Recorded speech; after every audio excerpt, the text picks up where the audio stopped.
Hey, you know what these are? These are pipe fittings, sometimes called key clamps. In my industry, we use these all the time. We build frames to stretch fabric over. We use them to build car mounts. But you don't have to work in the film and television industry to use pipe fittings. You can use pipe fittings at home to create anything you want. So today I'm going to show you how I built this table. It's pretty simple. And if you want to see how I built that and a couple of other things, stay with me till the end. For now, let's get going.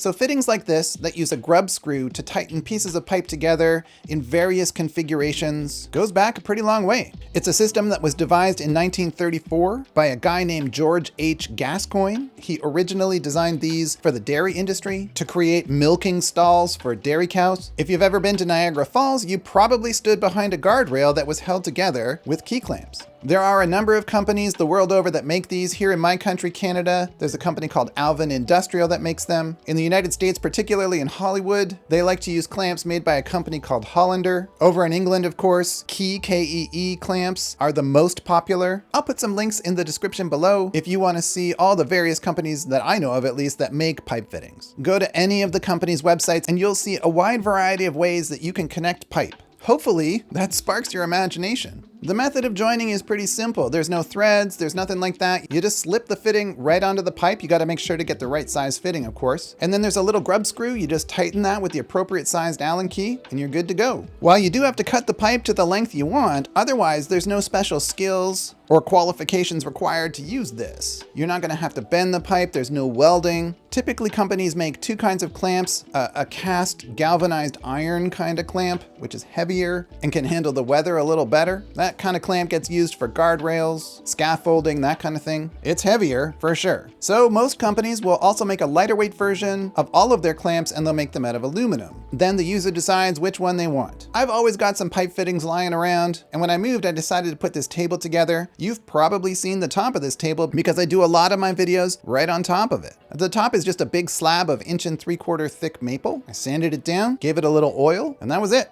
The top and bottom of each leg has a flange on it. A flange is something that you use to connect the end of a pipe to something flat. In this case, it's the bottom side of the maple or the floor. There are holes in each flange so that you can bolt it into something. Obviously, I'm not needing to use that here. I can just set the maple slab right on top. Its weight holds it in place, and I don't need to bolt this to the floor. If I was working in a shop, maybe I'd consider that, but for home use, obviously, I don't need to do that. And then the fittings you see here are called single socket tees. These are from a company called Alvin Industrial here in Canada. Basically, when I go to their website, I can see a picture of the clamp, I can see dimensions of the clamp, and I'll see there's a variety of different sizes here, because here in the film and television industry in Canada, our standard is to use 1.5" Schedule 40 aluminum pipe. The outer diameter of that pipe is 1.9 inches. So if I order the -8 variety of any clamp this company makes, it's designed to receive that pipe. But you can see there's -5, -6, -7, -9. There's all kinds of different diameters of pipe that can fit into the clamp. You just got to get the right clamp. So I did have to cut this pipe, that's true. For cutting pipe, I did a video previously about how I do that. I like to put a metal blade in my miter saw and very carefully clamp it and cut through. It makes a big mess. There are cleaner ways for sure.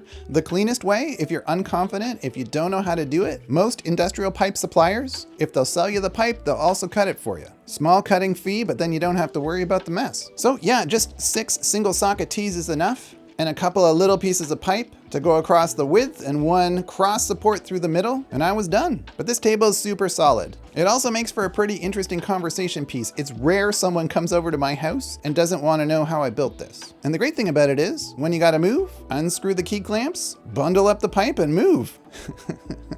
It's totally portable. Can't do that with welded guardrails. So the sky's kind of the limit here. You can build almost anything you want. You see these things all over the place. You see people building shelving out of them, racks, parkour structures. How about you guys? Have you ever built something out of pipe fittings and pipe? If you have, leave the story in the comment section below. I want to hear about it. And otherwise, I hope that helped you out or maybe sparked your imagination a little. If it did, please feel free to like or subscribe. Liking and subscribing can really help a channel. And if you could do that for this channel, I'd really appreciate it. And otherwise, take care, stay safe, have fun with your DIY projects. Give some thought to something you can make out of pipe this week, and I'll see you next Saturday.